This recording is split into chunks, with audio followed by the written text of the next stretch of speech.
Uganda National Bureau of Standards. Someone pays 100 million shillings to keep his job. Imagine 100. You asked 100. Very interesting things. But Felix, how much would you pay to keep your job? Anyway, yeah, indeed. I've seen you. I'm starting with first things first. Here's the thing, Robert. I'm not a past degree holder. Now you understand why I was saying these are past degree chaps in these institutions. So they have to pay. Luckily, I'm not a past degree holder. But you may be disproved when these I have invested enough in knowledge not to be in a compromised state like that. I'll be honest. And I wouldn't put myself, I'm not that desperate. Yeah, I deserve what I do. And when I feel I can't anymore, I let it rest. But you know what is confusing? By the time someone can raise 100 million, and this person has been in this organization in one of the top positions for 8 years, they already have. Same as the people that are corrupt in this country. I want to tell you, Felix, these people have. They have. But they're still the same people. And sometimes you ask yourself, where are they taking all this wealth? But I'll tell you something about corruption. It's sort of like we need to understand that it's not an issue of whether you have or you actually don't have. It's an issue about character and what you think you want to carry as being true for your sake. It has a bit of selfishness, but also it has another aspect of having been accepted to be present. If someone thinks of corruption as an option, definitely they will want to go for that option because it's available. So when you hear this people taking all these 100 millions, it's actually indicative of the fact that it's what's happening in most of the government agencies. Most of these guys you see here riding these big cars with security guards actually are not deserving to be in those offices. So it's not strange. And many of them, as I've told you, the right people, I say on this show time and again, we have the wrong people in government offices. I have said that and I will stick with that. Because when you look at such a story, honestly, now you have an underqualified person heading such an institution.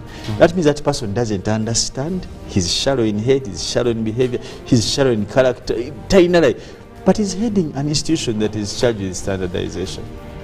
Am I wrong to say that? You know, and that makes many of other authorities. Many, you'll go, if we are lucky and Kosase helps us unveil other authorities, because it also, actually that concern was raised by the from the Attorney General's report, and they said that this man was not qualified for the position he was holding. The Auditor General said that. Now, for him not to lose his contract, he says he paid. Now, that in its own self is foolish enough to show the kind of person this person is. Because how do you give evidence against yourself? What is like you thought you were going to say thank you for being honest? Or you thought you're going to maintain your job? So I think that is indicative of the broken fabric that happens in most of, and that is how people take government institutions like that. Now, Uganda has been sort of like has become so dilute, and that's where we are. Remember the time there was someone heading a full department in KCCA and was a diploma holder. Now the position was supposed to be of a master's holder. Now this, and he was there, was earning millions of money, leading an office. Even these people, how do you feel sitting in a chair where you don't fit? And of course, still meetings, what do they say? In Parliament, what was very interesting is, did you see the office attendant who headed a purchase of government cars? I didn't see the person. Is she a lady or a man? A man. Oh. And then the executive director of that body comes out and says, yes, this person is an office attendant. But he has a bachelor's in procurement and something. Why don't you employ him? So much as he was telling members of parliament on that committee that do not get upset because he has the qualifications. So he's qualified. It's not the position he's holding. Fine. He's mere an office attendant. But still all that speaks If you have a person, do officers send attendants? So does the institution have a procurement officer? They do, and he first denied everything, not until... So why did they prefer this person to the actual official person who's supposed it to shows the confusion that this person, much as his title was... Don't misuse words. There's no confusion. That's stupidity. That's being foolish, because if you know Robert is a man, why do you go and tell a lady and tell them that this is it is being, and I don't know what's wrong with this. You see, now when you talk about these issues of tribalism, I don't know if there's a family things, how people employ their own tribe mates, village mates, school mates, hobbies. That's the problem, because you know you have Kirabo, you're from Katare Busaula. That doesn't qualify Robert to be. But anyway, it is what it is. And Felix, there's something I'm also observing. I remember when Kosase Park had just come in, someone to appear before these committees, they would even go shivering. There are certain revelations they wouldn't make. Today, someone is... But how dare you tell the parliamentary committee that you paid a bribe? Today, the way people conduct themselves in Kosase... Guys have nerves. Today, the way people conduct themselves in Kosase, in park, they're even swing, they're like joking, you know. But previously, those committees were very powerful. Remember, was it Nandara Mafabi? My God, those days, arrests were arrests. And I don't know, Brother Nyonyintono, I think your term people are making it more of... My man, but anyway. Yeah, there's a way they're lighting. People no longer, you know the gravity. But I think he can do so much. I'm even tired of blaming these guys. Honestly, I can't get the shift of one speculative individual and put it on Joel. No, I don't want to change. The problem is not Nyonyintono. The problem is these people in these institutions. Nyonyintono has found the problem already there. No, the problem is already there. Actually, probably the argument should be we should give committees more power to prosecute. Yes. To prosecute. If the committee has power in its capacity to prosecute, that would make sense. Well, away from that, FDC, NRM comes out and says, you people, those are your problems. We did not give you any money. Now you have Chiza Besije having a press conference. You have Nandala Mafabi, Patrick Amriat having theirs. One at FDC, one at sharing in Zambia. You have... What does this mean, Felix? Are we going to see once very strong opposition party torn forever and buried? But who asked for the opinion of NRM, for starters? Because it was being accused. Who asked for their opinion? That this money came from NRM. Also, NOP is being accused. No, did you hear Semuju saying that this one want to take... Actually, no one said that they want to take them. Nandala Mafabi is also saying Semuju and Deluka want to take the party to NOP. No. Semuju said just what he wouldn't allow that NRM, their chairperson, wants to take FDC as they took over DP, as they took over and also UPC. But this money allegedly had also an element to destroy NOP. You know. How? Who knows? You know, this is just simply what we call cheap relevancy. When you know NRM is jumping also in the news, we don't. Who asked you? I don't think it was important. I have to come back. No, come out and defend my position. It wasn't a big deal anyway. The issue is an FDC issue. These ones are just sideliners, and they didn't have to make. But the trouble comes from NRM, according to them. How do you know? They're saying. Anyway, the good thing they came out to say that they are not part of whatever hullabaloo that is happening. But I can tell you without fear of contradiction, the moment I saw Elias Lukwago take a Quran and swearing to be a member of FDC, I expected this to happen. Hey, telling you, hasn't it happened?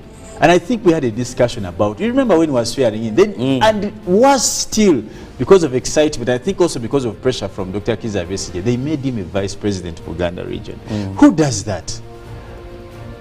So they think it was a joke when these people had messed up DP. Now they messed up. And it is still carry on. Even if that man goes to NRM, he'll move with his... And this whole thing of self-entitlement. The good thing I like about this whole forth and back is that everyone has that on the other. and that's the only thing they are saying. We are just waiting for the data. I don't know when it's going to come, but when some you start, when another Baba is saying, I'm also going to expose you. So let's just have each other expose the other. Then we shall start from there. And I think that brings back. So those things of lying that you have data, bring it. Stop just saying you have, just bring it. Then we shall deal with what you have against the other. Felix wants to make news. Give him what to do. No, you know that more you bring. Here's the thing. These are wash adults. your data learning in public. They've already done that. These are adults. Wash more.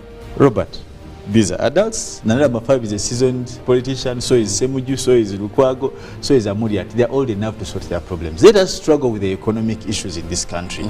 Okay? Let us focus on leadership. Let us focus on sensible things. If this is not so important for our kids to go to school, I can't sit here and start worrying. It's an alternative. It can be an alternative government. Until it is government, we shall care about it. But until it is still alternative, let it deal with this alternative. You get it? Right now, let's worry about now kids, because you know that as a matter of fact, kids are probably mid the term, and now most of the schools are asking for probably tuition or those sort of thing. In addition to the same, you realize that there's a lot of mayhem downtown. People have left, like almost all buildings are empty. Cars are leaving parks, new parks and old parks, and now there's a lot of disorder in terms of Kati. You can't tell me this. I can't. In fact, it is sad. So we leave these ones that go to the Achivera or bags and bags. People are looking for money. You arguing where did the money go? Just use the damn money. There's money is money. Where it came from, who cares? Use the damn money. We shall. If you don't want to use the money, stand on Constitutional Square. Call us. Tell us to put on blue shirts, and we'll give. If you do, you know, they've been trying to be civil. But they can even bring the money to us and we advise them. Yeah, that's the thing. You have money. Because they have the money. Just go and pay school fees in schools. Mugabe said it was quarter. Then like the other time in Parliament, people were given 40 million. He said, who foolish Galatians? But get the money. If you don't want the money, take it to people. We have Ugandans who sleep hungry, Robert. Go to YouTube, you'll see these videos, people who struggle. So I don't think these guys have a case to make. And if you have a problem with money, Felix and I are good consultants on matters of money. Feel comfortable. Yeah, and of course, instead of splitting a party, you bring the consultants here. We also have a party in making. We shall give you good guidance on how to utilize this money to avoid these problems. How can spending be a problem? Really? Well, let's look at some of the stories Mukuru, I'm not a consultant with you if you're going to eat Michomo with that money. Looking at some of the stories that are happening, we begin still with the same story where former president of Forum for Democratic Change, Dr. Chiza Besigye, has called for calm within the party to avoid escalating the already bad situation. The appeal comes in a wake of increasing tension between warring fractions within the party, with accusations related to money matters reigning the party. Addressing journalists at Katonga Road office in Kampala, Dr. Chiza Besigye decried tribalism tendencies, denying claims of fighting any eastern or northern leader within the party. Now, Cabinet did come out to make a resolution to decisively deal with factors that are causing road accidents that are mainly a cause of human factors. Now, while addressing the media in Kampala today, Minister for ICT and National Guidance, Dr. Chris Bariomunsi, said Cabinet observed a number of factors to deal with, which included drink driving, over speeding, road rage, among others. He says laws are to be amended as soon as possible to avoid such incidents. And we look at ADF and sexual abuse within the larger war in the Eastern Democratic Republic of Congo. The warring parties carry out another war, that of sexual violence against women and girls. Within military activities increasing in the arena after another, so do rapes and other crimes against women and girls. The women are prime targets of these groups, and this, the country says, Uganda forces will fight. Now, the 2022 trafficking in person report does indicate an increase in at least 779 trafficking cases that were registered. Women and children are the primary victims of the vice, now which underscores the urgent need for stronger laws, enforcement, improved victim support system and services, and enhanced awareness programs. The report also identifies unemployment, ignorance, poverty, main drivers of this trafficking.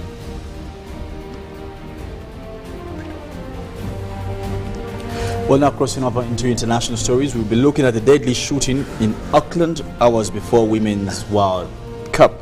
Now, a shooting has left 2 people dead in the center of Auckland, New Zealand, hours before the city is due to open the FIFA Women's World Cup.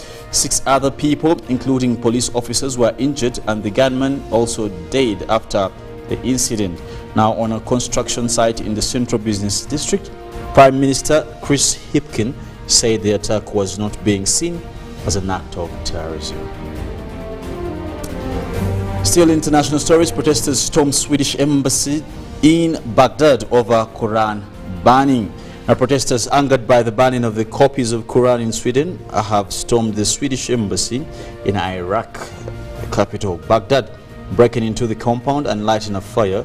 Online videos showed demonstrators at the diplomatic compound early Thursday morning waving flags and seeing signs showing the influential Iraqi Shia religious and political leader, that is Mostada Sadat.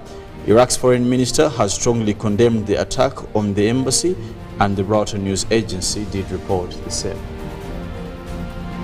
Now, crossing over into Africa, where we see about 100 protesters held rock and police in Kenya in Kibera neighborhood in Nairobi on Wednesday morning as 3 days of demonstrations against the cost of living and tax were hiked. Now, kicked off in Kenya, protesters also did burn tires in Kibera and were met with volleys of tear gas by the police. Now, Kibera, a stronghold of veteran opposition leader Raila Odinga, who represented the community in parliament from 1993 at least to 2003. And in climate news, China is at it and works with the US on climate change as long as political conditions are met.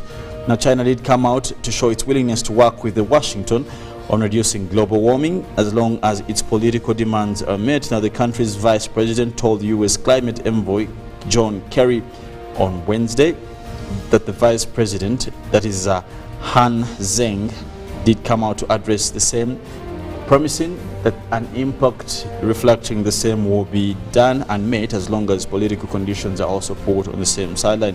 But was predicted on the mutual respect, the officials in Xinjiang said it must proceed on the basis of U.S. tendency to core issues that concern both parties, fully engaging and exchanging ideas. Well, so much is happening locally and internationally, but also we have some good news, and that is regarding our airport, where Entebbe recorded the highest passenger travel in 2 years. That is our international airport, and according to some of the figures here regarding cargo as of June 2023, so 5,195 metric tons, then 1,661 tons of imports and 3,534 tons of exports passing through Entebbe International Airport. Well, when you look at in 2022, the airport handled a total of 61,000 metric tons of cargo, and also we look at Entebbe International Airport recorded its highest travels since the outbreak of COVID-19 pandemic. So we are in full recovery. We are doing very well, and of course this is good news to us as Ugandans. Now also there is so much happening in the print media. Let's look at what the New Vision has for us this morning, Felix. Well, of course, in the New Vision, the big headline right there is government increases schools funding. Now, full district UPE USE allocations are deep inside the papers. But of course, also I paid 100 million shillings to retain my job, says UNBS boss, and Besigye Amuriat face off. Now, also in other stories, are the first Ugandan woman to run for US Senate. Who's that person? Inside the papers. And most wanted, what is Rustler boss surrenders, and of course much other stories in the papers. Brother, it's a throwback Thursday. Is it? This time, what are you throwing back at? Wow. Not your high school or whatever, but... well, yeah, high school was a good... if there's anything I would turn the clock back to, would be my high school. I had a good time. And one of these things that... man, I had a good time. I should just keep it that way. But of course, a throwback it is. And one of the things that probably comes quick to my mind is... there's this thing of punishing. We talked about punishment last time. I don't know if there's any particular punishment you can never forget that you ever were given in school. I had a teacher called Fred Chijambu. He would rarely beat, but Fred Chijambu would send you for about, he could say, go and bring me 600 leaves that have dropped by themselves. Should you fail, then you would be beaten. Now, okay, that Mr. Chijambu was also his own one, but there's a time I had an issue with one of the head boys in a school that I was, and that guy was, you know how prefects used to have, you know how they used to have solar jackets, blazers, with and of course they would stand out, you know, because they're the only ones who would put on. Now that guy used to make us like, he would pick on us like we're like the black sheep, like all the time. Indeed you were, so it wasn't like you were, like you were. No, but there was no reason for that, like all the time. Those guys, and I was with one of that guy, you know, the musician. We were two of us. So we're like, man, what do we do for this guy? So one time we saw the guy going to the loos, and we followed him. So when he entered, we locked him. So we made sure we see, like, that was a good punishment for us for him. And we opened for him like after lunch, and I think he went there like before even break time. So every time people would come, would pretend like you. So it was one of those funny things you do when you're young. But when the man came out, you almost actually were chased out of school. You know what is interesting? This morning I was coming for Throwback Thursday, and I looked at Kingdom, Kampala, and I tried to get memories of your former school. Yeah, Shimoni. That is Shimoni, which was demonstration. And I'm like, now when you're telling your children that, how do you look? You tell them this was my primary school, which is now a hotel. Next to UBC. That was it my fault the school is not there. I studied there. So if it's not there, you what you mean everywhere you studied? Well, let's enjoy the song of the day. We'll return. Good morning. My life happened. What do you...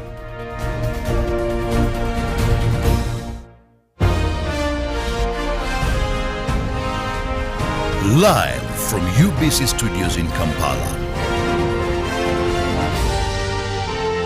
This is live from UBC Studios in Kampala.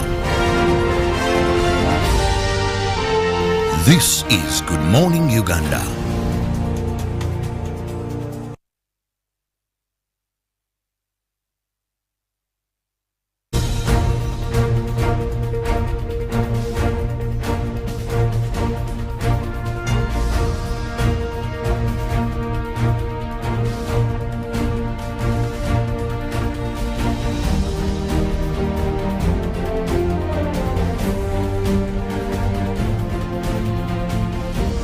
It's a new day and welcome to this lovely Thursday, the 20th of July. I don't know what your night was like, but one good thing is you've woken up alive, and thank you for making that best choice to start your day with us. I'm Robert Kirabo Nyonyintono with my old folks, Felix Nkunda, with whom we are here to ensure that we kickstart your day with the relevant information you need to know, and of course some light moments here and there. Now, so much is happening in our country, and of course some is very interesting.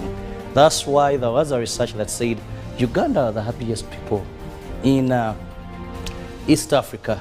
Reason being, there is, even when you have no reason to smile or wonder, certain things will push a smile on you. Look at what is happening in FDC. Yesterday it was dominating the media. Then what is happening at the Uganda National Bureau of Standards? Someone pays 100 million shillings to keep his job. Imagine 100, you asked 100 very interesting things. But Felix, how much would you pay to keep your job? Anyway, yeah, indeed. I've seen you before. I'm starting with first things first. Here's the thing, Robert.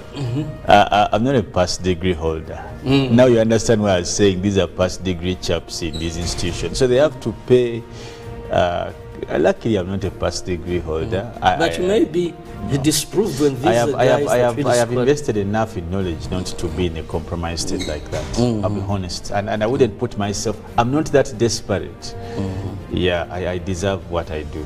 And when I feel I can't anymore, I let it rest. But you know what is confusing? By the time someone can raise 100 million, and this person has been in this organization in one of the top positions for 8 years, they already have. Same as the people that are corrupt in this country. I want to tell you, Felix, these people have. They have. But they're still the same people. And sometimes you ask yourself, where are they taking all this wealth? But I'll tell you something about corruption. It's sort of like we need to understand that it's not an issue of whether you have or you actually don't have. It's an issue about character and what you think you want to carry as being true for your sake. It has a bit of selfishness, but also it has another aspect of having been accepted to be present. If someone thinks of corruption as an option, definitely they'll want to go for that option because it's available. So when you hear this people taking all these 100 millions, it's actually indicative of the fact that it's what's happening in most of the government agencies. Most of these guys you see here riding these big cars with security guards actually are not deserving to be in those offices. So it's not strange. And many of them, as I've told you, the right people, I say on this show time and again, we have the wrong people in government offices. I have said that and I'll stick with that. Because when you look at such a story, honestly, now you have an underqualified person heading such an institution. That means that person doesn't understand. He's shallow in head, he's shallow in behavior, he's shallow in character, but he's heading an institution that is charged with standardization. Am I wrong to say that? You know, and that makes many of other authorities. Many, you'll go, if we are lucky and Kosase helps us unveil other authorities, because it also, actually that concern was raised by from the Attorney General's report, and they said that this man was not qualified for the position he was holding. The Auditor General said that. Now, for him not to lose his contract, he says, he paid. Now, that in its own self is foolish enough to show the kind of person this person is. Because how do you give evidence against yourself? Against yourself. What is like you thought you were going to say thank you for being honest? Or you thought you're going to maintain your job? So I think that is indicative of the broken fabric that happens in most of, and that is how people take government institutions like that. Now, Uganda has been has become so dilute, and that's where we are. Remember the time there was someone heading a full department in KCCA and was a diploma holder. Now the position was supposed to be of a master's holder. Now this, and he was there, was earning millions of money, leading an office. Even these people, how do you feel sitting in a chair where you don't fit? And of course, still meetings. What do they say? In Parliament, what was very interesting is, did you see the office attendant who headed a purchase of government cars? I didn't see the person. Is she a lady or a man? A man. Oh. And then the executive director of that body comes out and says, yes, this person is an office attendant. But he has a bachelor's in procurement and something. Why don't you employ him? So much as he was telling members of parliament on that committee that do not get upset because he has the qualifications. So he's qualified. It's not the position he's holding. Fine. He's mere an office attendant. But still all that speaks. If you have a person, do officer attendant. So does the institution have a procurement officer? They do, and he first denied everything. So why did they prefer this person to the actual official person who's supposed? It shows the confusion that this person, much as his title was. Don't misuse words. There's no confusion. That's stupidity. That's being foolish, because if you know Robert is a man, why do you go and tell a lady and tell them that this is it is being, and I don't know what's wrong with this. You see, now when you talk about these issues of tribalism, I don't know if there's a family things, how people employ their own tribe mates, village mates, school mates, hobbies. That's the problem. Because you know Kirabo, you're from Katari Busaula. That doesn't qualify Roberts to behave. But anyway, it is what it is. And Felix, there's something I'm also observing. I remember when Kosase Park had just come in, someone to appear before these committees, they would even go shivering. There are certain revelations they wouldn't make. Na bubiri twasobola okuba nga tuinvestinga oba okubona nti twongereza kubimu ku bintu bye tukola gano bebaza gavumenti yaife okuba nga buli saawa efaayo okuba nga efeeri y'Abannayuganda.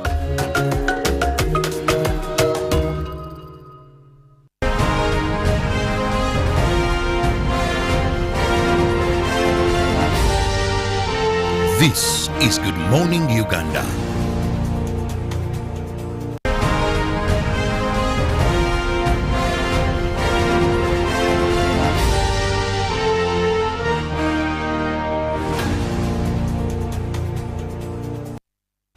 Well, yesterday, journalists under the umbrella organization WUSPA, those are the sports journalists, launched the road safety campaign, and the chief guest there was the Minister for Works and Transport, that is General Katumba Wamala. Now, the focus was on ensuring that there is safety on our roads. And the message was clear: let's all join hands to remind one another that road accidents kill Ugandans. We lose, on average, daily 12 people perish in road accidents. I and Felix are going to be discussing more regarding road carnage, but we also expect to be joined by a senior police officer in the traffic department who will be joining us shortly. So we want to see how best can we ensure that we reduce these accidents. I saw residents of Kagadi early this week broke the road, create a situation saying enough is enough of road accidents. Cabinet yesterday also came up to ensure that laws that enable proper discipline and on our roads are enforced, because most of these accidents, I call them accidents in quotes, are acts of careless driving, reckless driving that are causing lives of Ugandans. Nkunda. Yes, Robert. I know you're good at English. Really, so are you. Now I want to take you back to definition or defining. When you talk about accidents, I want to get this from your perspective, because I don't agree with what we call accidents in Uganda. When you talk about an accident, most of road, basically a traffic accident, what do we mean? Well, of course, I think in the category of some of these incidents when they happen, the word accident is abused and misused. But I can tell you what happens in most of the cases in Uganda. You realize that there's something called negligence, okay? And negligence does unfold in various events, like abuse of road signs, neglect of respect for road signs, road indicators, knowingly or with knowledge, someone using broken vehicles, you know, dilapidated, mechanically ill, yeah, you can call them that as well. You're looking at aspects like drink driving, people driving in dangerous areas, like when it's raining, you know, all this. And some, now in Uganda we have also added something called potholes, okay, and bad road infrastructure, because those ones people are shy to mention and police will not tell you, but there are also many accidents caused by potholes and the bad roads. Poor road designs, very narrow. Very, thank you so much. It's a two-way career, yet now, very narrow. For example, yeah, like the most recent enforcement they want to do against cars parking on the sides of the road. But you find that a road is so narrow that even when two big trucks are sort of like bypassing each other, you notice that it is going to be a problem. So there are all these things that later on cease to make these incidents, the fatalities that happen, accidents, but probably just neglect results of negligence. And these are the many that you want to call accidents. Okay?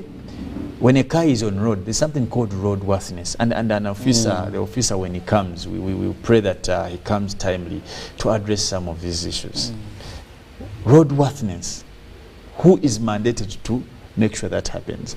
Secondly, road safety. Those are different things. Whose mandate is it to make sure the roads are safe? And thirdly, also, what is the use and how should enforcement be done? Is enforcement checking for third party? Okay. Gone are the days when they check for tires, lights, what? Nowadays, third party. The focus is on express penalties, all these kind of things. No? So we need a greater insight into exactly those three aspects and exactly what police's role is and where. The immediate institution, Robert, that we can align with accidents and carnage, increase of these, is police. There is no one else.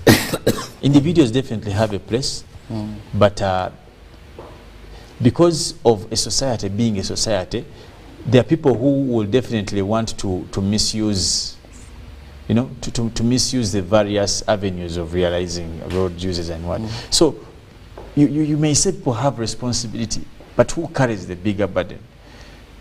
You know, I've had policemen at times say, if you don't do this, you'll lose your lives. Like, also the attitude of the enforcement is wanting.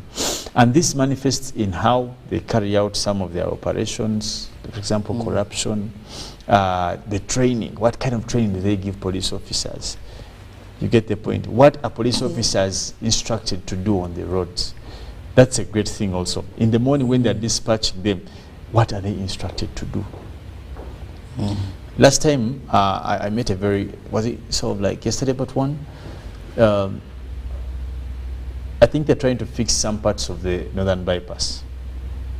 We have asked time and again, and probably the traffic officer will tell us, why are these maintenance processes done during prime time, rush hours? Why would they start? UNRA or cases? No, they're the ones. UNRA's issue is maintenance and construction, but there's a bigger body above it which is in charge of traffic.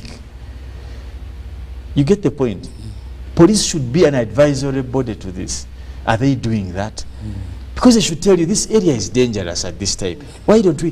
What's wrong with people working at night? I've never understood. But second, also, does traffic police work? Is their work only cut out for daytime? Maybe they assume that at night traffic is very... Why do they assume? Because, people can go along. They only have spot or stationed places. When do the most accidents happen? The most number happen at night. A number happen so at is night. Is it really true what their thought is? So all these things we need some answers from police, and sadly our guest has not yet, but we would have wanted him to answer some of these questions, because it is now becoming habitual. We are losing people and I don't want us to get to the point where we have normalized road carnage, because we are heading there. Road rage. Someone drives, and road rage, funny thing, is by far done by government cars. And I love that because yesterday at this launch, one of us, the journalist, asked General Katumba Wamala and said, you're talking much about individual discipline, but let's talk about the government cars and those that drive them. Oh my God. How they drive in a very funny mess. way, how they act, they bulldoze everyone. This morning, actually, when I was coming to work, I also observed how police officers, have you ever noticed how they cross roads? When I talk about government offices, actually, let me tell you a scenario. One police time, officers will just bump, just cross because I was driving. they assume they are visible. You know how they do? They can hold one side, then they let the other side come, which is okay. That's traffic for them. They're smart in that. Now, someone, this, I don't want to use this word, but there was some man who was short of sense driving a police patrol car. He took his car and put it in another lane, like cars are coming from this side, so he chose to drive. Now, he was driving on a very high speed, and he almost knocked me. That's my personal experience. So it's sad that we still struggle with the smallest things. Road rage, the biggest castigators are government cars and police cars, by the way. So we need to address this. As much as we are blaming all Ugandans about all these other things, but we need to find a way forward. Who can't we put in order if that's the matter? So the beauty is that probably we have someone who will be answering those questions, and we'll definitely exploit all the avenues of the discussion. At least finally our guest has arrived, and allow me go for a short break so that he can join us on set. We'll return shortly.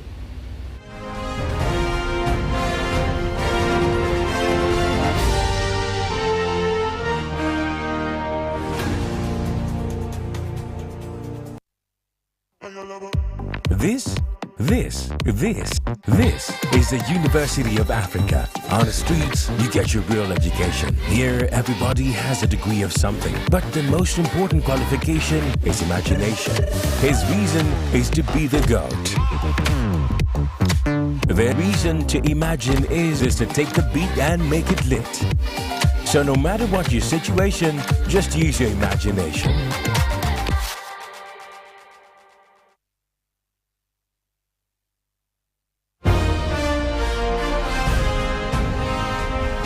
Live from UBC Studios in Kampala.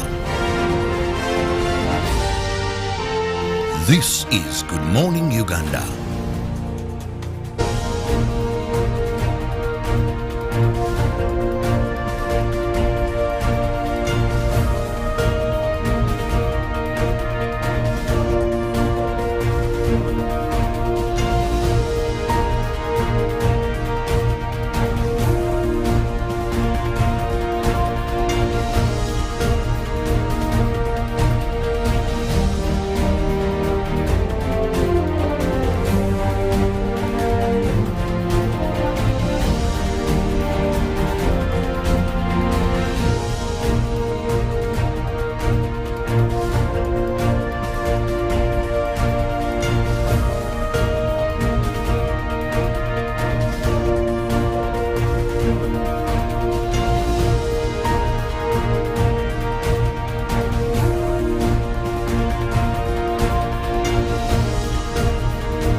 Welcome back, and thank you for being with us. Like I told you earlier, we are now joined by our guest this morning, who happens to be the Regional Traffic Officer for Kampala Metropolitan North, Oinebye Bruce, one of the people that is very practical, actually, that you always not only find in offices, but on the street trying to monitor a few things here and there.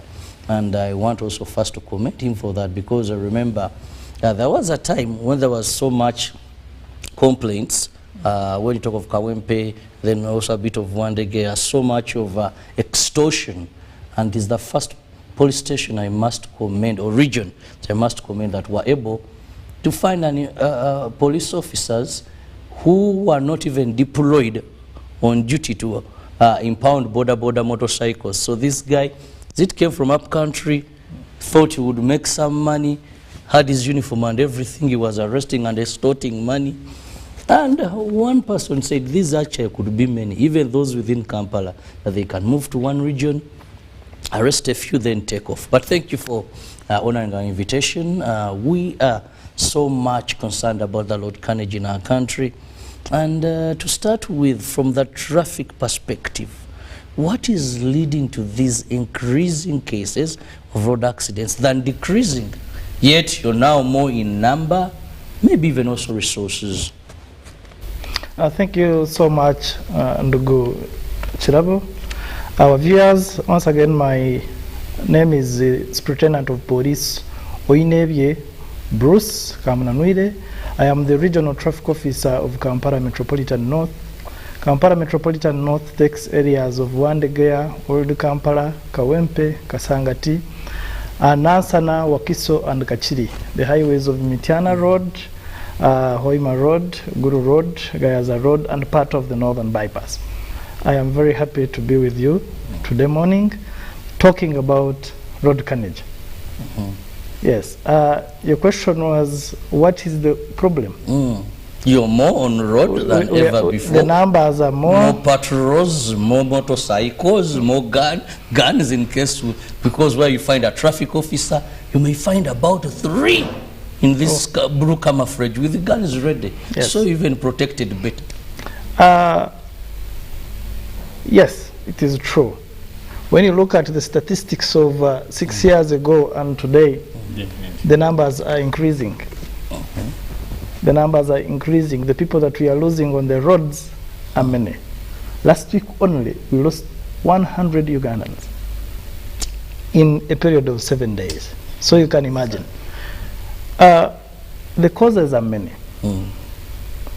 But 90% of the causes of these crashes, it's human error. Human error, our mistakes that we make on the roads. Some are not intended, especially with these automatic vehicles.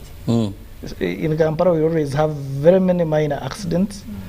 A person, instead of putting drive, he presses a reverse button. But the majority, we are the cause of these crashes. We have seen people overspeeding. Look at what is happening on the express, on the Northern Bypass, on our roads here. People are overspeeding. Recklessness. We have a bad character of impatience on the road. People are not patient. People are not patient. We are distracted more.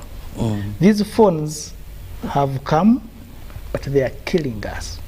Yeah, I've seen a number of people. You're driving, you're texting, Phone, you're on WhatsApp. driving, people are WhatsApping while driving. You can imagine. And you lose concentration on the road. People eat while driving. There is a video that is of the bus driver is eating chicken. Can you imagine? Driving 60 people. And he's eating. Really, how do you concentrate? The good thing he was arrested. You people Yes, we got arrested. him. Yes. We got him. And I want to, you see, social media Has its goods. has its goods. It is very powerful. Once a person is driving badly, especially people in PSV vehicles, passenger service, you are in buses, you are in taxis. Friends, do not board a taxi when you have not checked on the number plate. Look at it. There is this power of social media, and it is helping us so much. Of course, even our cameras are helping us to get those bad drivers. Fatigue. A person wants to drive from Maraba to Kampala without a rest. The highway code already is very clear. It tells us that after 2 hours, take a break. Park aside, you park aside and stretch, you know?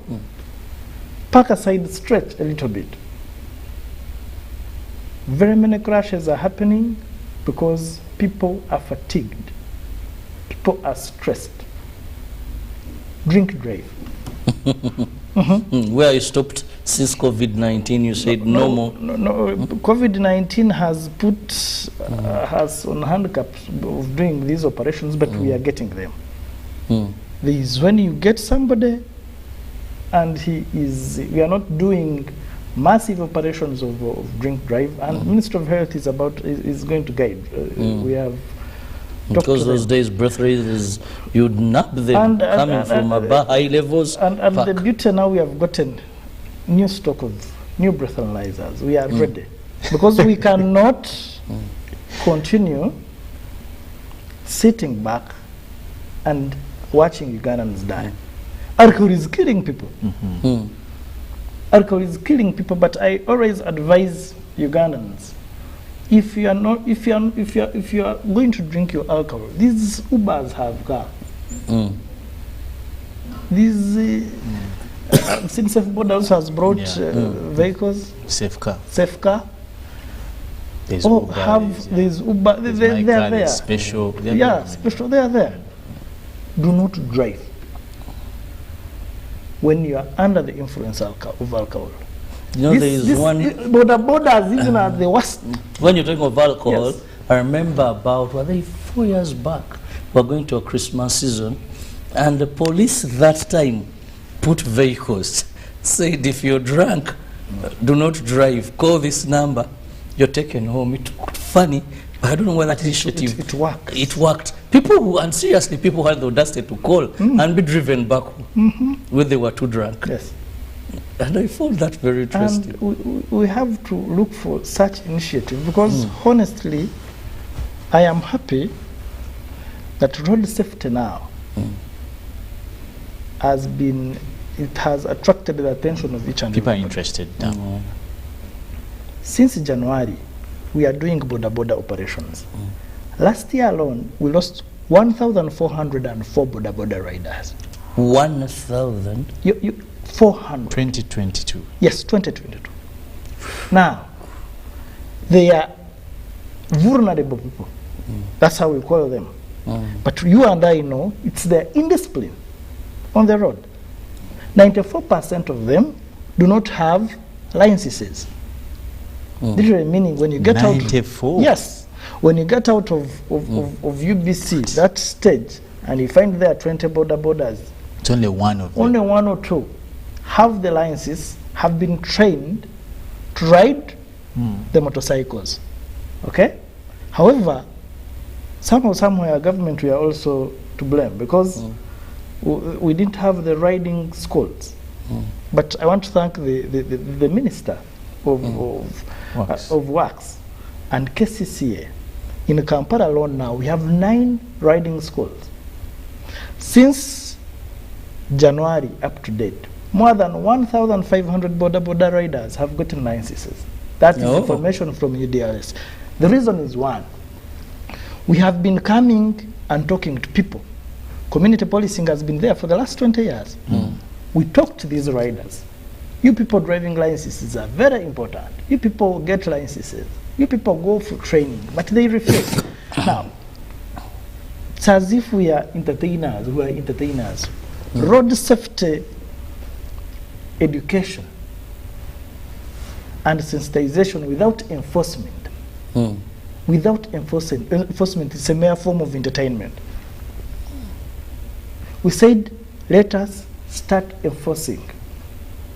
In my region alone, I think for the last 6 months, we have impounded more than 65,000 borders without licenses.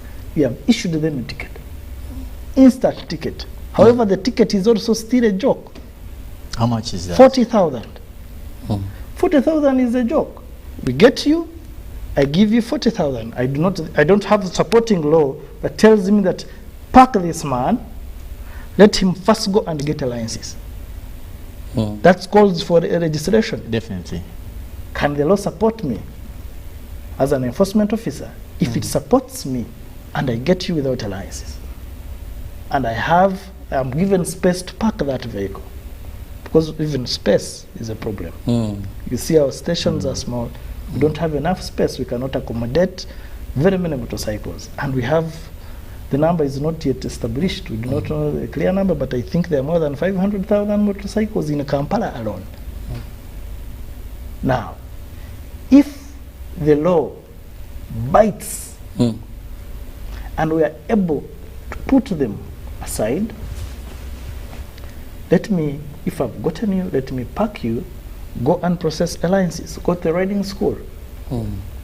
Let me be very sure that a Ugandan who is going to sit on your border is safe. It's safe. Another group of people, that category that is vulnerable, are the pedestrians. Last year, we lost 1,500 pedestrians. People die. Abatambuze ebigere. You can imagine, 1,500. Just last week you saw our student of is it PCM of Mengo? Yes, yes. A future doctor walking on his lane and he's rammed into and he's killed. However, look at our roads. The pedestrian walkways are there, but what's there on the pedestrian walkway? Vehicles, borders. Vendors. Vendors. People are selling tomatoes, people are selling. Why can't the municipals and KCCA help us? But I found it about the same thing. And earlier we were talking to Robert here, and I was telling him, but given all these things, and I must appreciate you for bringing that, because we didn't have the statistics. Where is the role of police? I would assume that police should be the major advising body for some of, even KCCA and the ministry. Yes. We talked about the challenge, and just that you brought in the issue of roads and pedestrians. That intertwines directly into the bad infrastructure of roads. Like, do these people consult with the police? For example, look at the potholes. When you go to Waise here down, as you slope down to Waise, almost as you go to past that one.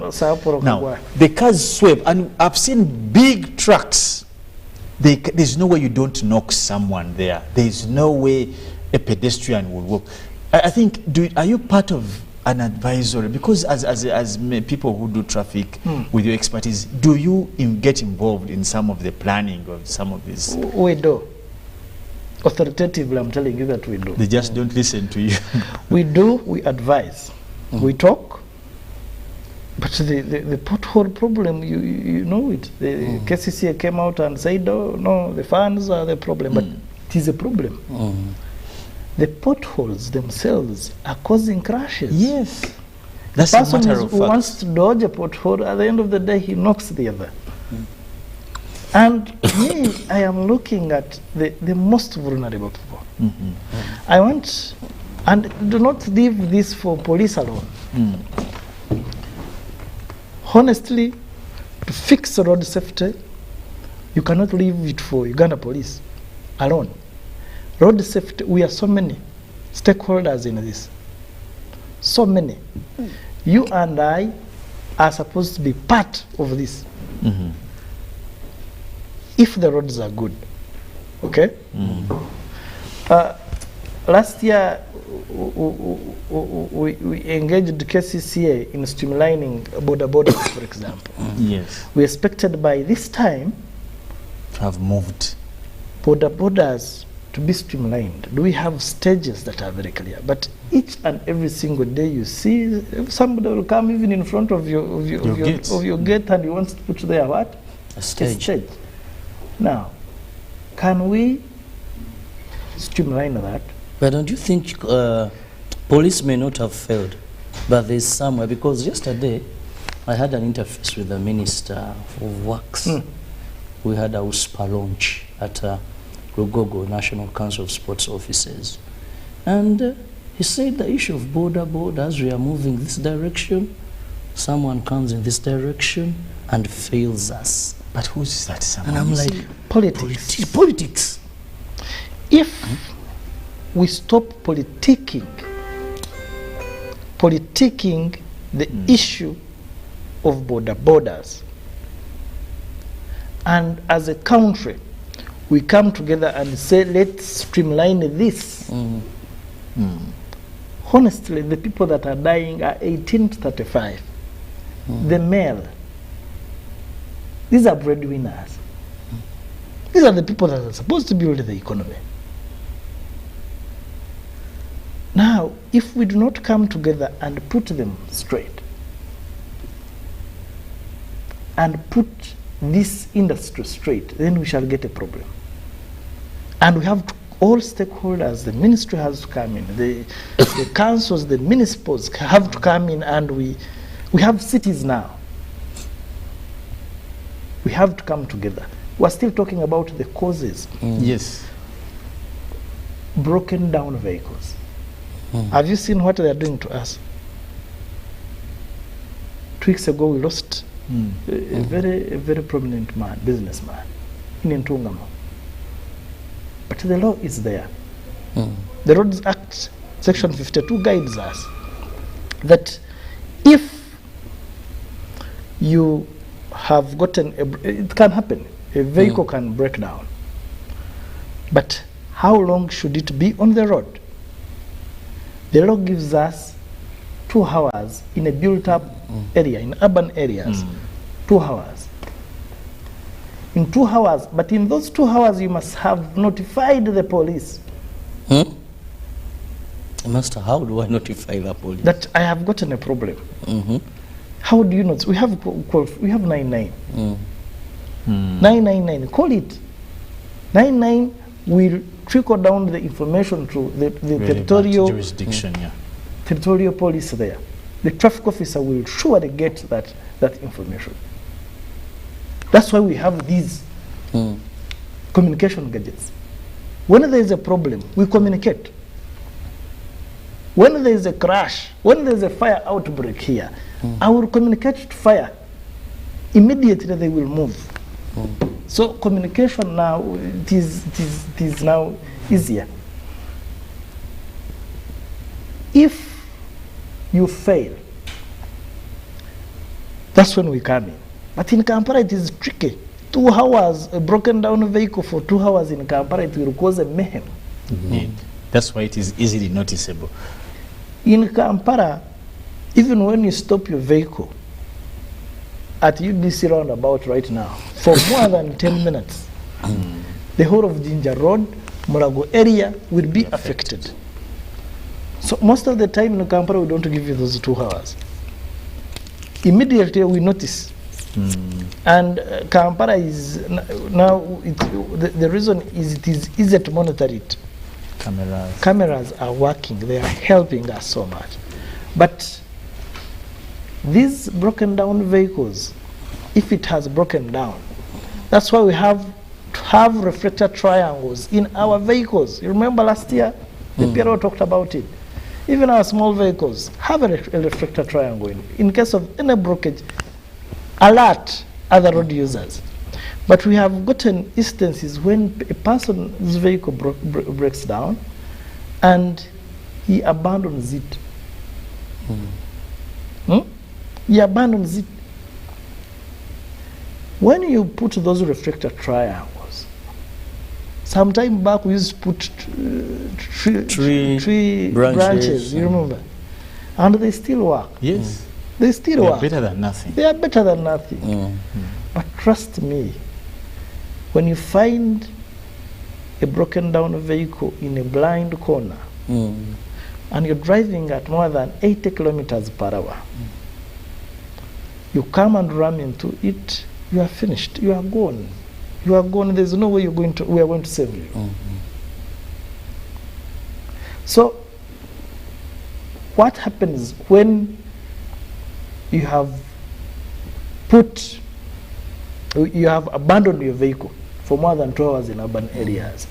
My friend, we're going to take you to court. It is an arrestable offense. You're going to either pay a fine of 96 currency point, that is around how much? 96 because times each currency point is about 20,000 times 96. That's money. Or you will serve a period of 4 years, not more than 4 years. We have seen it is a big problem. It has brought serious crashes on our roads, and we are biting now. Then, other causes, the mechanical condition of our vehicles. And I'm sure there Felix has a question for you. I know. You know, I think the mandatory testing of vehicles stopped in the late 90s, around 97, remember? Yes. Police used, the inspector of vehicles used to do that job. that every single year it was mandatory for you Kirabo to take your motorcycle or to take your vehicle to IOV to see its roadworthiness. Okay? When did GPS idea come in? About 6 years now? 6 years ago. Oh, yeah. GPS idea came in, and we thought, yes, mandatory testing of vehicles. That was the deal. It was a good deal. It was a good one. This, we are seeing other developed countries doing it. How do you tell me Africa, we have less than 30% of the vehicle volumes, but we are dying like...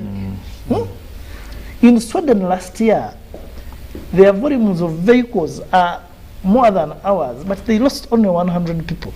Full year? The whole year. But we lose 100 people in 1 week here. 1 week. So honestly, we need to look at the worthiness of these vehicles. Look at the tires. Look at your lights. People abandon them. You find the indicators are not working. The wipes. We had a crash in Kabari earlier this year between buses, and visibility was hard because one of the buses, the wipes were not working. So the mechanical condition of the vehicles also are very paramount. Can we check our vehicles? Can we check our service if it's done? We can service our vehicles. Well, sorry to interject, but there are so many messages coming in from our viewers, very many. I hope time will allow us to go through a number of them. Now, this one says, good morning, I'm from Chitigum. If we want to talk about traffic police, we should first cry for one day, dedicate the police faults and corruption, then we can talk. Good morning. It says, because there is so much that traffic police is doing, it's contributing to accidents.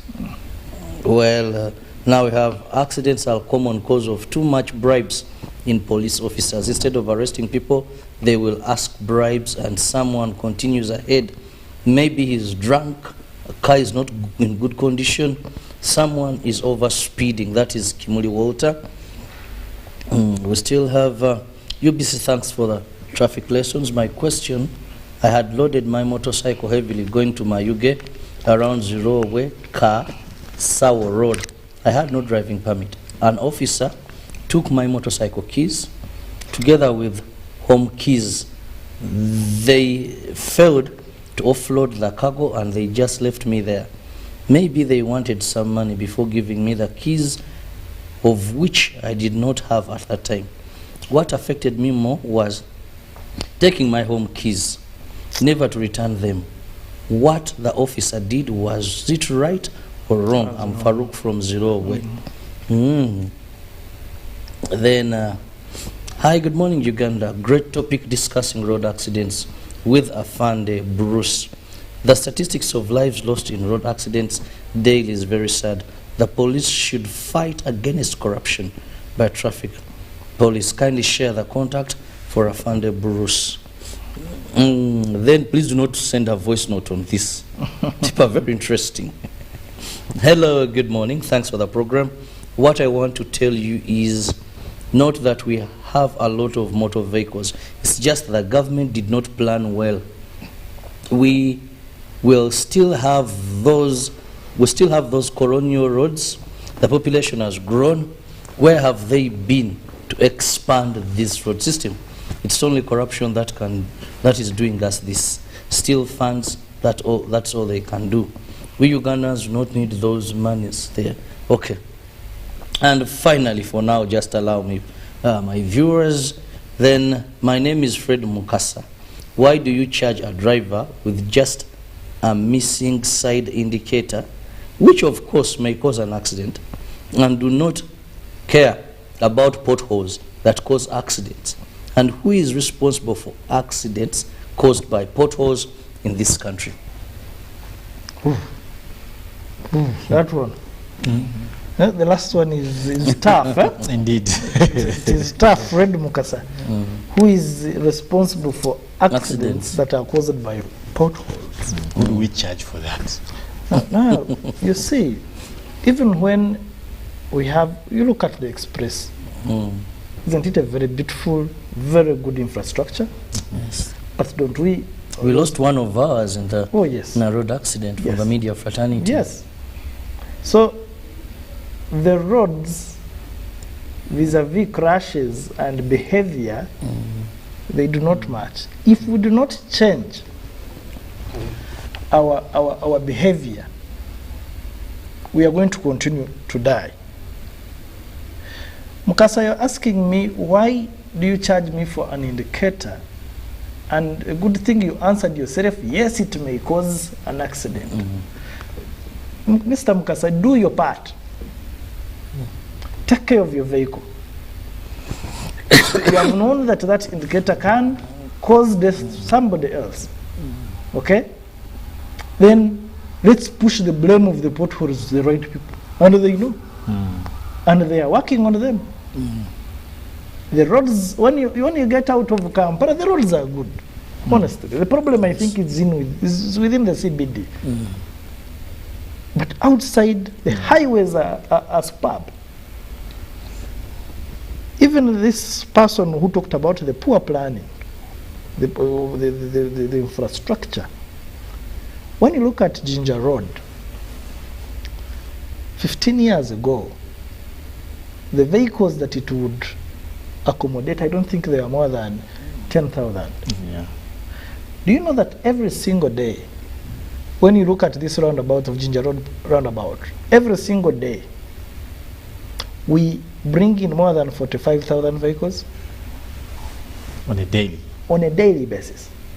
45,000, more than that. Just the Ginger Road You highway. get it? But this road had, when was it constructed? So that's why I think government is planning to put bypasses, flyovers. So we are getting there. Rome was not built in one day. We are getting there. When you see the northern bypass, we are going to get there. It's a matter of time. The man of Zorogwe, Farouk. Oh no. Oh no. You impound my motorcycle. Yes, I was dangerously loaded. You take my keys, my home keys. It's the meaning my children will come back from school and they do not have access to their home. That is disturbing. That is bad. And in relation, there's also one coming in. Afande KCCA workers authorized to arrest traffic offenders, especially motorcyclists, Bangala, Baba, and I see this so often. These KCCA guides, they bump into arrest these motorcycles and the manner also in which it's done.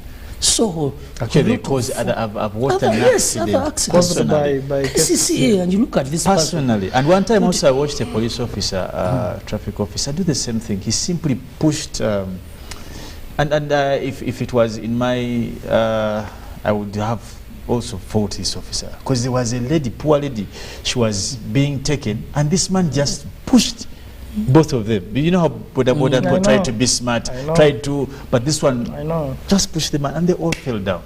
Now we all students were like, so who's the victim now in this? You know, border enforcement. KCCA is supposed to work with us, with police, because KCCA, it will tell you that on this and this lane we do not want borders. That is what they are supposed to do. But we have actual arrest. KCCA, there is what we call KCCA enforcement. I think you should call them one of these days. And they talk about what they do. probably, yeah. Yeah. I do not want to talk No, they about have enforcement. Yes. And they have, I think, what they refer to as traffic wardens. wardens. Traffic management. Traffic management is the mandate of the KCCA. You knew that? Yes. My job as a traffic officer is enforcement of traffic laws. Now, What is under management? Maybe to help our viewers. This jam, Flow. Yes. Make sure that the traffic flow is good. Okay, make sure that you are not parked in a wrong place. You manage the flow. That's, you remember in 2019. By then I was still OC traffic here at Ginger Road. You remember when KCCA pulled out. Said no, she did not pull out. She said the causes of jam is traffic police. And the then director, Dr. Kasima, said, okay, let us remove police from major junctions. People go to home at 11.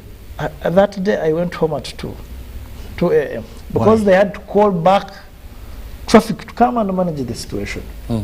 People will ask me sometimes, they always ask me, why, for example, at Ginger Road traffic lights, right now traffic lights have stopped, but they're letting people. But you're letting other people, because of the traffic flow. Like I said earlier, in the morning, Ginger Road, we are bringing in more than 45,000 vehicles. It's prime time. Okay? And unfortunately, we have not reached a level of having intelligent traffic lights, but we are going to get there. The intelligent traffic lights are supposed to sense that this side there is a lot of Jam. flow. There's a lot of jam. So let's prioritize it. But the lights that we have here are not intelligent. That's when traffic Violates. we do not violate, we guide the flow. And okay, we violate even the traffic lights. We violate the We lights. violate the traffic lights to make sure that Ugandans move comfortably. What happened in Zorogo at Farouk is unfortunate. Yes, Farouk had loaded badly, dangerous loading, whether it's a motorcycle, whether a motor vehicle, your ticket is supposed to be for 200,000. But taking my home keys is absurd. And there should be, Farouk, you go to Zorogo, it's the DPC Zorogo and complain. Because you impound the vehicle or the bad. motorcycle. It is bad. But with due respect, my brother Bruce, many things your people do to road users are bad. And I can give you that without fear of contradiction. Yes. And earlier on I was telling Robert here, I would want, even I told him, I would want our guests to also help our viewers. The kind of training they take through traffic officers. When a traffic officer stops you, what they check for, what I've seen traffic officers, and I know you've seen this, is the person stops the car, the first thing they do is open the car door and get in, mostly for the big trucks. I think you've noticed this. Now, that already defeats the purpose, and that's why we're having these big accidents. You find a bus person, the man doesn't take time to look at the tires, to sometimes maybe when you talk to the driver, you feel his breath to know if he's intoxicated. You know? But the man, the first thing they do, they open the seat, maybe they want, I don't know, all these And things. the taxis, once stopped, he just asks for the money, runs immediately out of the taxi. Oh, you see then that on the comes daily. back and you continue. But also something else, my brother Bruce, probably for us to help our viewers. I have noticed two things. Does traffic police work at night? That's a question I would want to know. Or for them, they're only day shift people. Secondly, why are they always in a, they get to meet, like, you find like they're in a swarm of, they're like 13 people in one place, and the problems of traffic, and they're not doing anything. They're probably waiting to stop a car, but just next, there's a very big issue of traffic. But they're standing. And lastly, from me, this is a request. Why don't we have our officers only use these radio call gadgets? I hope that's what they are called. You need to not let them use their phones at work. You find a traffic officer on WhatsApp, on TikTok, they're just laughing, they're mola. I know. That is a sight you see every day. Someone is on phone, is instructing cars. I think that's a very bad, gruesome picture for most of our officers. Well, let's if we find can out have those- them do Yes. that work without their phones. Yes. Thank you so much. Most of the things that you're talking about are right. You are not lying. Let me answer it from the one of you know, discipline. Discipline, and you see, corruption is a discipline issue. Absolutely. Absolutely. I want to confidently tell you that each and every traffic officer that we have on our roads has passed through traffic induction course. He has been trained. And every year, at least we have a refresher program for these traffic officers. Yes, the numbers are many, because in the whole country I think we have more than 2,000 traffic officers. The workload is also not a joke. Kirabo, I believe by the time you came at work, you found a traffic officer on the road, and by the time you go home at 11 or midnight, you're going to find a traffic light, a traffic officer on the road. I think that one I explained to you. I explained your concern. Do they work at night? Personally, I think I have never put my head down before midnight, before knowing that every Ugandan in my area of jurisdiction have gone. And by 5:30, my responsibility is to make sure by 5:30 I am already up, make sure that my area OCs, the commanders who are supposed to be on the ground, by 6 a.m., when you are going to get back to the road, they are there. In between midnight and 5, we put what they call standby officers, because the traffic is not there. Unless you want us to stand on the road and wait for one vehicle, really. We don't, you are asleep, okay? But at night, the standby officers react to any issue. We have officers in CCTV, both day and night. Now, in those hours, the CCTV monitoring center, they are doing the job of monitoring the country. Now, when there is a problem somewhere, that's when we get our radio communication. Gadgets, there's a problem here. The standby officers, immediately, you have seen us now, we are responding. We have motorcycles. You have seen the white one, the beautiful motorcycles now. We'll move and handle this issue. Going back to discipline. Well, for an interest of time, we'll give you another more of these interactions. Shall have them. But let me just have your parting shots. Friends, fellow Ugandans, I hope today we have learned that our behaviors are the ones, bad behaviors are the ones that are killing us. You might not get a problem, but you might kill somebody else. Can we change our behavior? Can we be more nicer on the road? When you see a pedestrian crossing, somebody wants to cross the road, can you step on that brake and let the person walk? In some countries, the pedestrian is more important. Even here, the pedestrian is more important than you who is driving a 100 million vehicle. But we have decided that the reverse is true here. Once a person buys his motorcycle or his vehicle, he feels his even at zebra crossings, you have to run. Can we change our behavior? Our behavior. If there is behavior change, trust me, Mr. Kirabo, we shall reduce these crashes. But traffic police, in enforcement, we are at it. People are saying that we are not enforcing. Look at the statistics. Look at how many billions that we issue out of tickets. Billions of money. That means we are enforcing. Corruption is there, yes, but enforcement is at par. And corruption in traffic has reduced. Corruption is a disease that has attacked the whole of this country.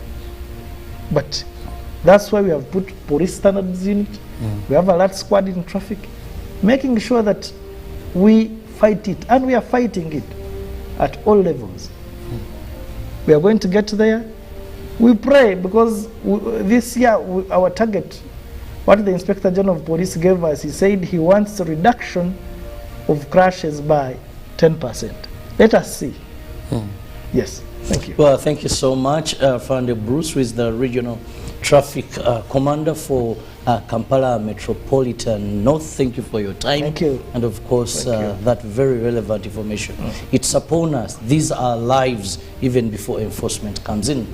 See you in the next hour, God willing. But I'm very sure Nkunda will be there to take you through Good Morning Uganda agenda. Good morning. Live from UBC Studios in Kampala. This is Good Morning Uganda. The biggest, the baddest East African Christian Marathon is here.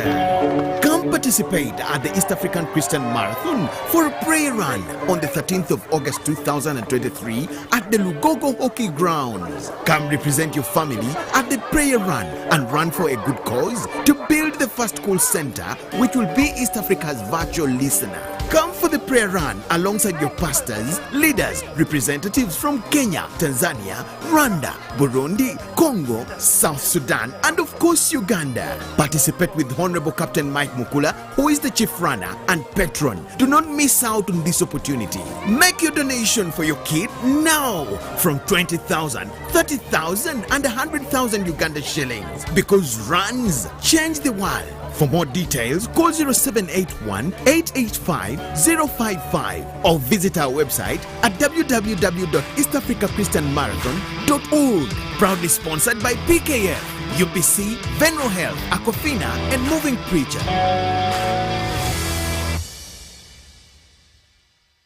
Pick of the day on UBC.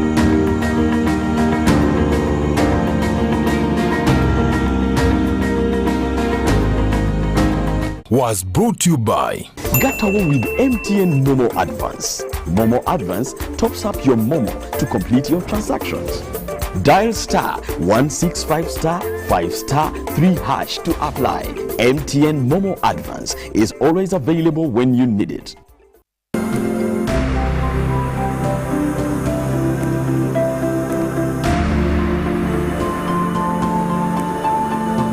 I've seen a number of community members out there that have formed themselves into groups and have identified enterprises, agricultural enterprises, rice and all that, and they've actually been successfully cultivating them. They've gone ahead, the project has gone ahead and also introduced small-scale industries like the rice huller, the grinding mills and all that are managed by the groups. All these are successes.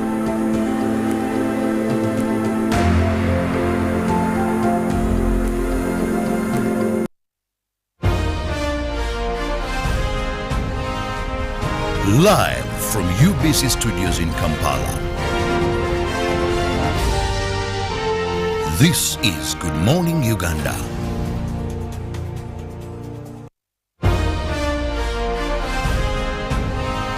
Live from Now Avenue in UBC Studios.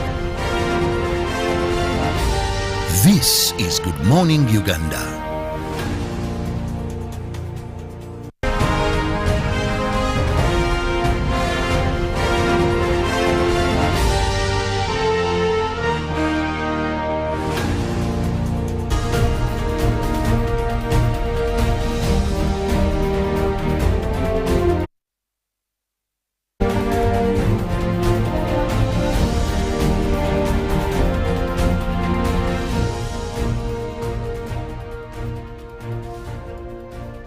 Well, still a wonderful morning, and we must say thank you for still watching Good Morning Uganda and of course UBC. Now earlier on we had a discussion into traffic road carnage, and I know it was quite informative for all of you, our viewers, but we want to pick it from there and also change gears, now getting into politics, and definitely there's a direct effect on politics on every aspect of this country.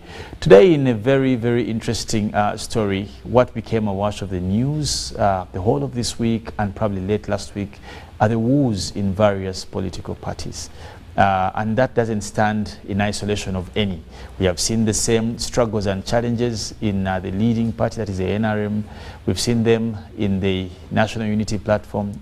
Most recent, we have seen them in the Forum for Democratic Change. But of course, much earlier also, DP in its own ways, and many, many other parties. Now, is this a replication or a result of an unprecedented existence of something called multi-party politics? It's the question we want to answer. How do we deal with multi-party? We want to look at the challenges and the opportunities of this thing they call multi-party politics. Were we not ready, or probably we rushed? And there's no better guest for me to discuss this than a seasoned politician who has been at it at all various forums, locally and definitely regional and internationally, and that is Senior Honorable Mike Sebalu. He also adds Sitenda. I don't know. Mike Sebalu. Just that. Mike Sebalu and Sitenda Sebalu are different people. Political actors. Indeed. Yeah. You're welcome, Honorable Mike Sebalu. Yeah, thank you very much, moderator. Good morning, viewers, and all those that are following this program on various platforms. It's a pleasure being with you this morning to discuss a topical issue as presented by the moderator. I hope you are doing well and managing yourselves well as we engage in our livelihood. It would be also unfair for me, Honorable Mike Sebalu, if I didn't give knowledge to our viewers out there that you are a seasoned Rotarian, if I don't have it wrong. And it would be good for me to give you a second or a minute to make comment of that. Yeah, I'm a Rotarian, and indeed been the district governor for District 9213 for the Rotary year 2022-2023 that wound up on the 30th of June.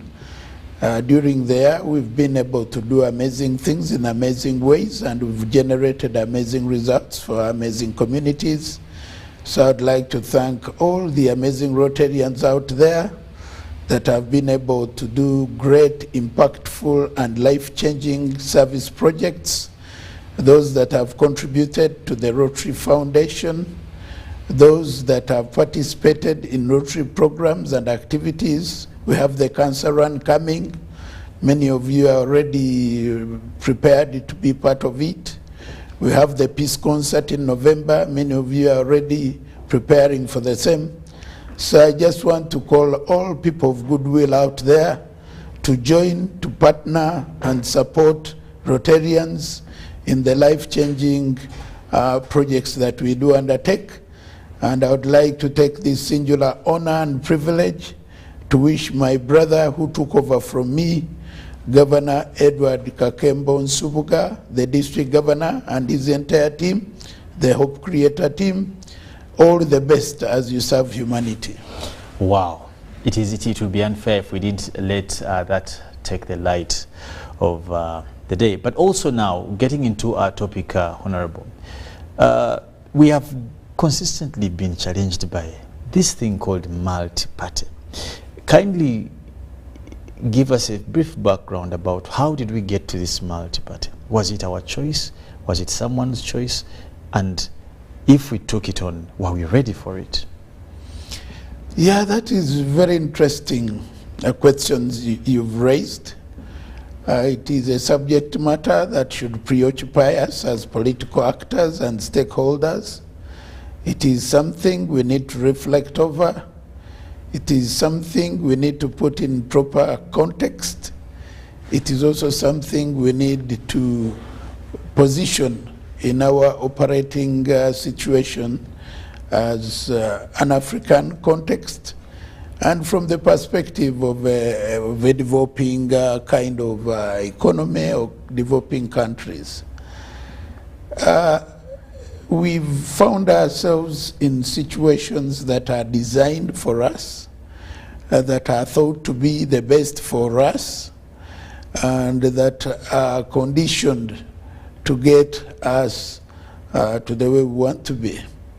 Very rarely do we take our own situations in context and be able to prescribe our own solutions to the problems that we may be having.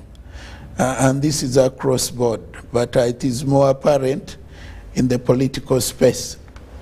So you find that we were colonized, and as a result, we've always played second fiddle. The colonizers, who are the strong members of the West, always designed the agenda, they work out the program, they prescribe the activities to feed into the principles that they think work best for us, and we simply play ball. Now that is not an enviable situation. Indeed, I think the earlier we started tasking ourselves and asking ourselves the hard questions and be ready to give the hard answers, however inadequate they may be, but I think at the end of the day it may serve a better purpose. So you find that democracy has been prescribed as the best leadership procedure for Africa, and democracy has been equated to multipartism. Now I think that is where I get a bit of a problem. There could be different forms of democracy. It could be applied differently in different situations, although there are those cross-cutting commonalities and principles that should be upheld. Now, we come up with something called individual merit, where you come and offer yourself for leadership based on your individual capabilities. And a number of you could offer yourselves and allow the electorate to pick the one they think most suitable, the one they think is most relevant, and one who could deal with their situations at the point in time. Individual merit worked, but it was not largely acceptable as a universal principle of democracy. And sooner or later, it was not given room to thrive. Although we tested a bit of it, and it worked, and were able to appreciate it. It had something that was very interesting. You know, individual merit, you coalesce around a minimum program, which is something that would be best for our setting. And in our case, you remember we had all the best, I would call all the best from the available political ideologies. There was that cabinet that we had, or government, where you had all these Professor Semo Gerere, you had all these different political actors serving under the same movement government, each one bringing their individual skills, experience, exposure, and expertise. And to me, it seemed to work. You get all these good brains and put them together for a common program, a common agenda, and you get the best out of the best. But that was never to be, given that the definition from the Western orientation was that democracy is and must be informed by multi-party political dispensation. So we didn't give what we had originated good time, and we had it dismantled, and we went back to multipartism.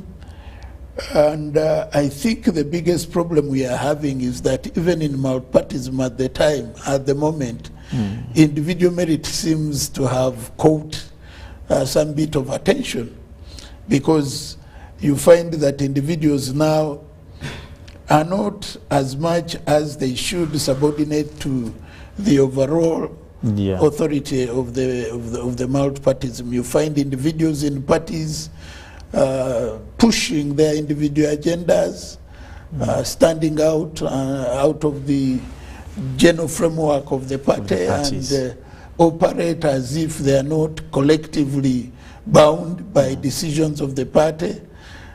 You find individuals going out and talking about, my people brought me, so I must be answerable to my people, which is a good notion. But if you've stood in a multi-party dispensation, first your party has sponsored you, and the people that have given you the vote are simply doing so under the party arrangement.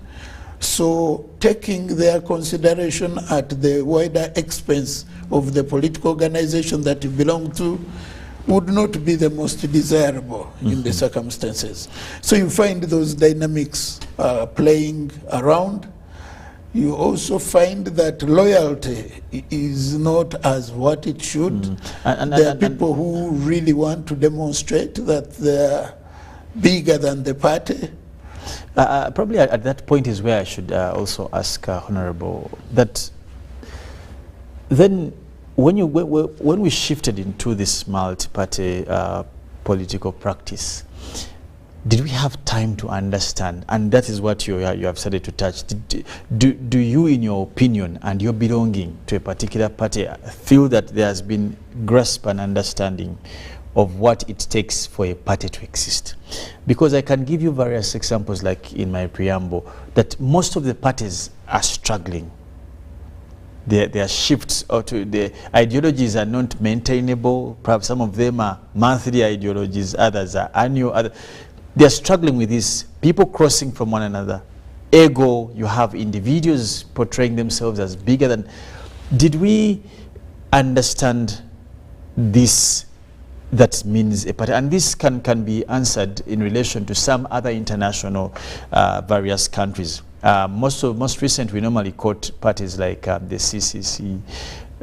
In Africa, we have had the privilege of looking at the ANCs, the Chama Penduzis, and how far have we moved in understanding this, given what we see today in various political parties?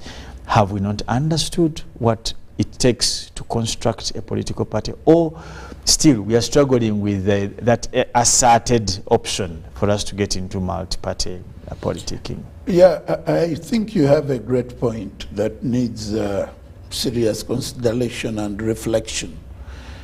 Did we give good time to get our population, to get our leader, to get the elites within the political setups to appreciate, understand, cherish, and value multipartism? My answer would be no. I don't think we had enough time to do that.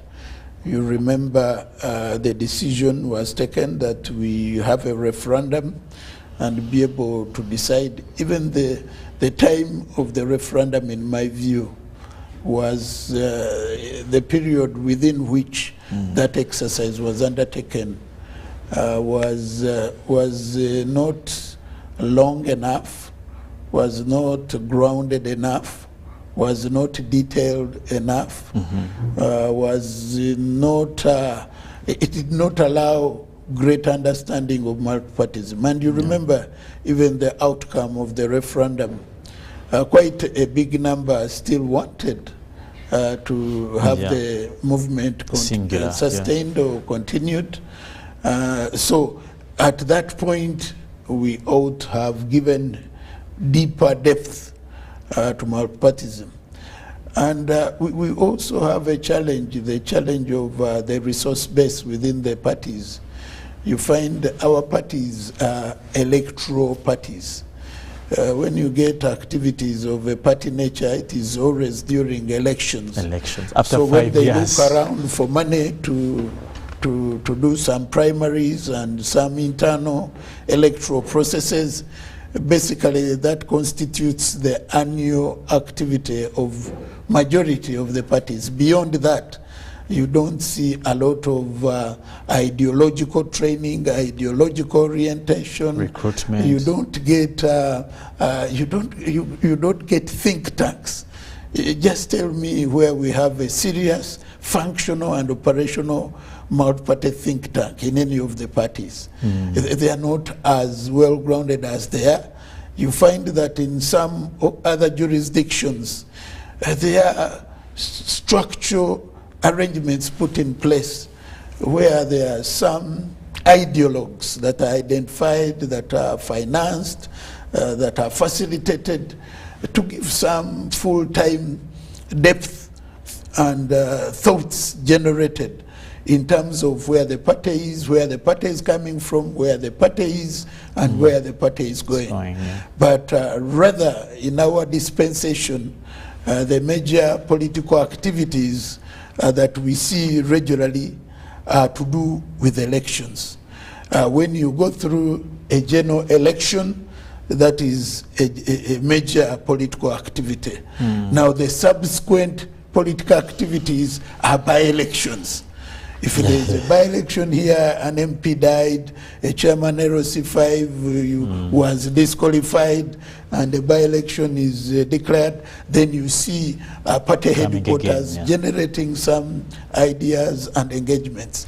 My view is that we should be proactive in our political dispensation.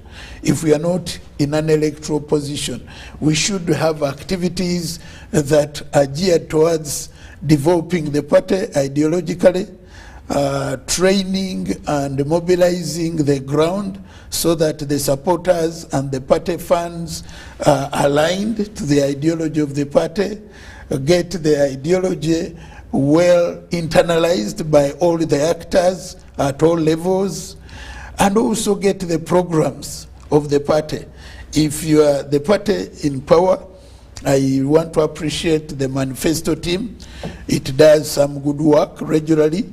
They go around giving an update and an audit on the implementation of the manifesto, but this should not stop at the highest level in air-conditioned rooms, in conference rooms.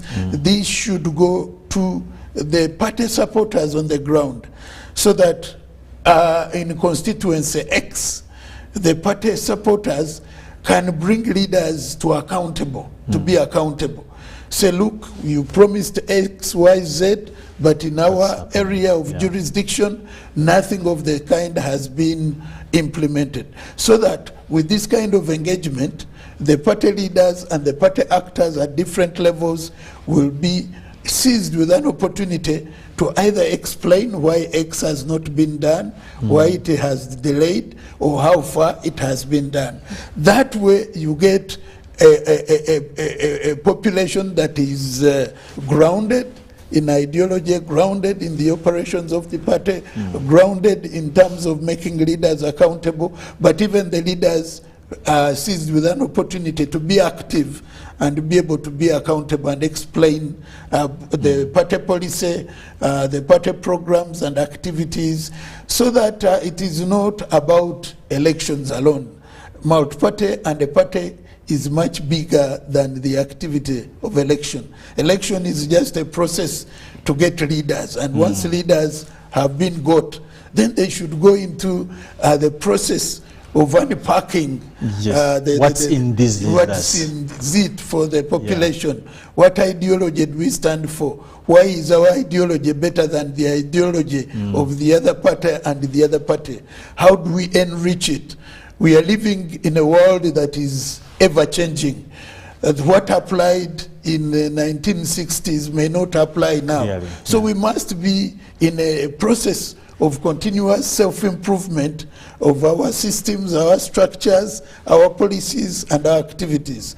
And we should always be the best versions of ourselves as parties, as political leaders, and as political supporters. Now, having said that, Honorable, still relating to that, the coming into play of multi-party politics also did introduce something that probably, in my opinion, has probably been misconceived, something called the opposition.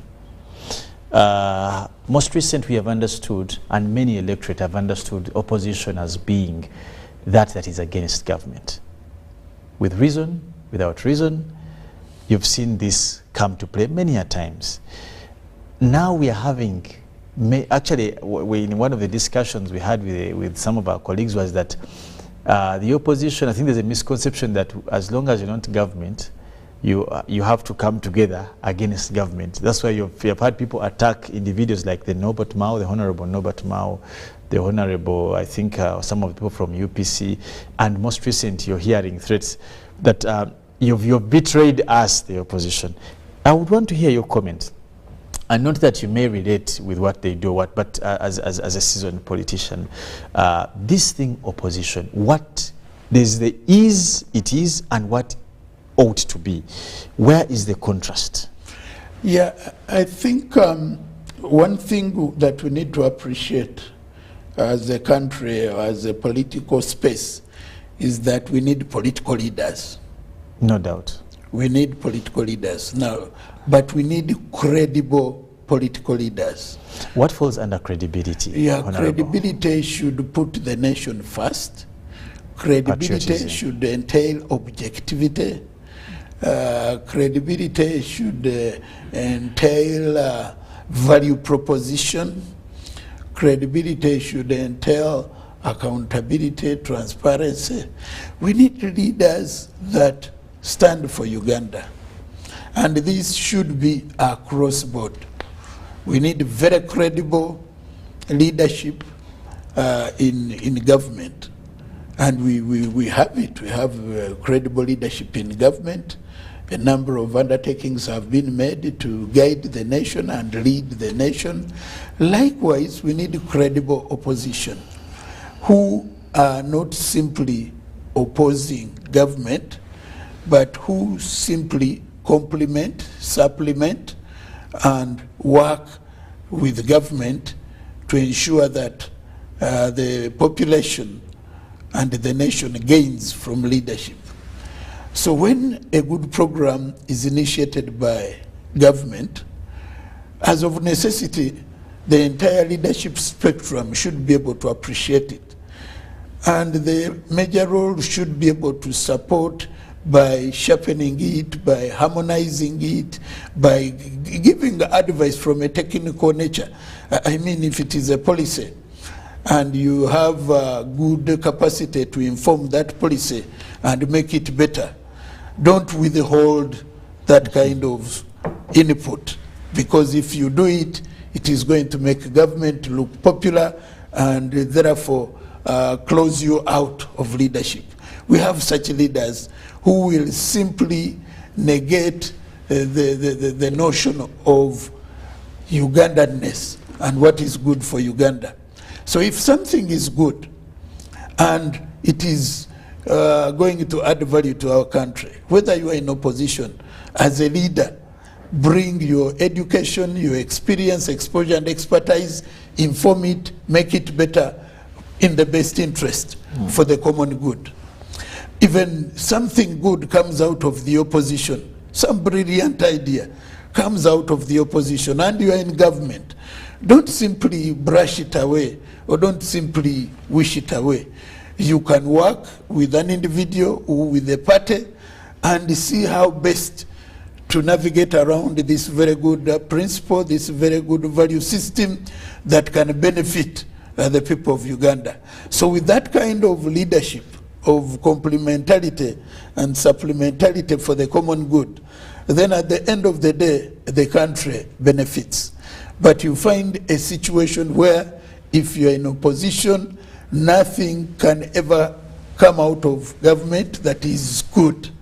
Your role is simply to criticize, simply to bash, simply to talk ill about government policies, government programs. Now, I don't find that to be good leadership. So when we talk about leadership, and I want to take it even beyond the political space, we need leaders across. We need credible leaders in politics.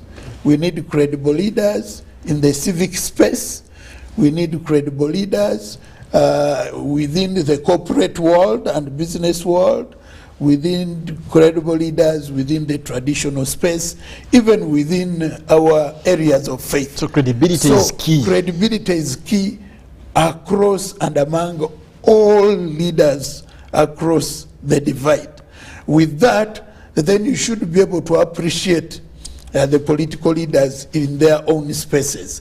Do we have a credible opposition? Do we have credible leadership within the ruling party? So that once we have credibility across board, then my view is that we'll get things working out well and we'll get better return on the democratic investment. But there is also the problem where now, again, politics is becoming a career. A career in that people no longer believe in their own ideologies, but they look at opportunities of remaining at the high table. Is it wrong? I don't find it to be very right, because like in the recent elections, you found that some new political dispensation emerged on the scene. And there were members of the opposition who had their opposition parties. But because they saw this new arrangement standing better chances with the wave, to continue their career. Yeah, many abandoned their traditional political parties under the guise of survival. And they jumped on the bandwagon of new political dispensation at the expense of what they've always preached.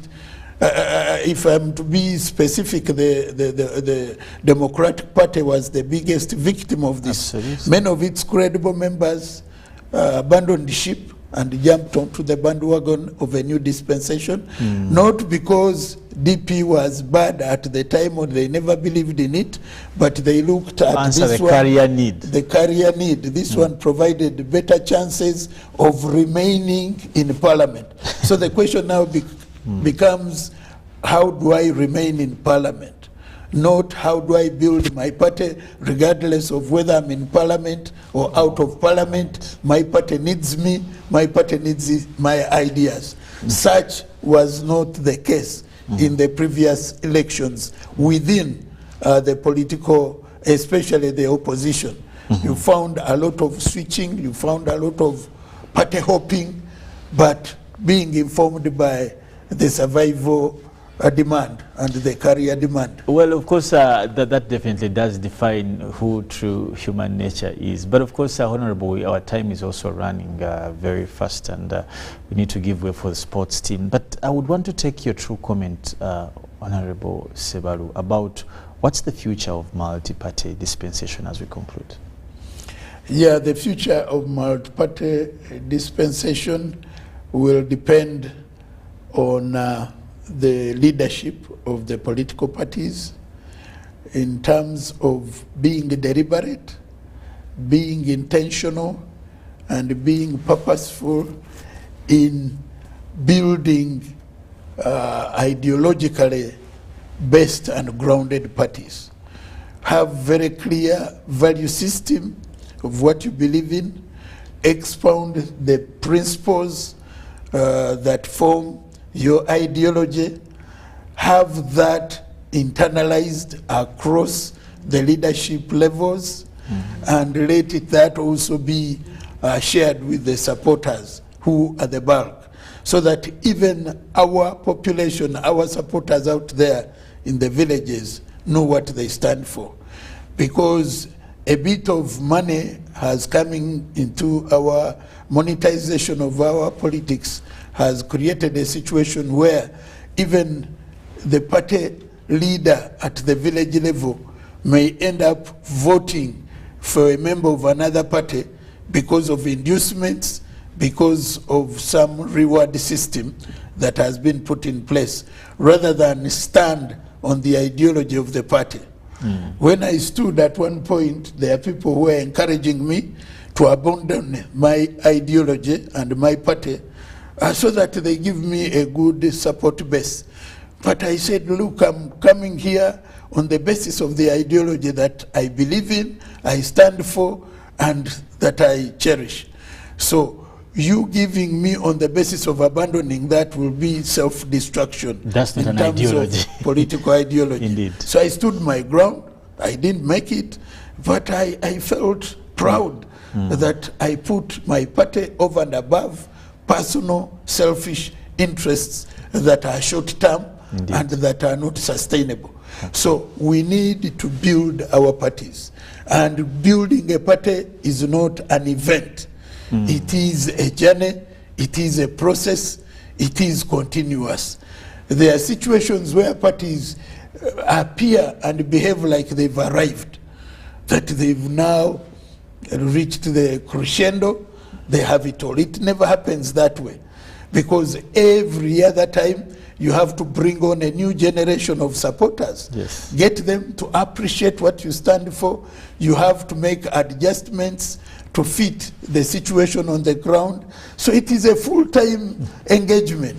But you find that some of our party get to a point where they're like, we are now on leave until another electoral process or electoral calendar comes in. That should never be the case. It is like a construction. You keep building. You bring a brick, put on another brick, and build it. As you get new people joining, there are people who are leaving because of age. They are not active anymore. Yeah. You must continue replenishing with the new support. So it is continuous, and it is full-time. All right. I'm yet to see that demonstrated in our parties, that it is full-time. Okay. There are moments where you see all parties are on leave, and then you see them emerging when the Electoral Commission indicates that we are now getting into another electoral activity. Okay. Yeah. Clearly, there's much that desires to be done for our political parties to address some of these issues that have been highlighted by Honorable Sebaru and many other Ugandans. Political parties are the forefronts of political practices in the country. We need to put them right, and that's key. It must be key on our agenda. All political players. I've also heard that every man is a political animal. So yeah, it it does is the affect extent. Indeed, Yeah, indeed. How far and how close you are. But nevertheless, we want to say thank you so much for watching Good Morning Uganda, UBC. And for all of you people who have sent in many messages, they will be read later probably, but also keep the discussion going on our social media handles. We'll give room for Ruben to come and give us the sports highlights. Good morning.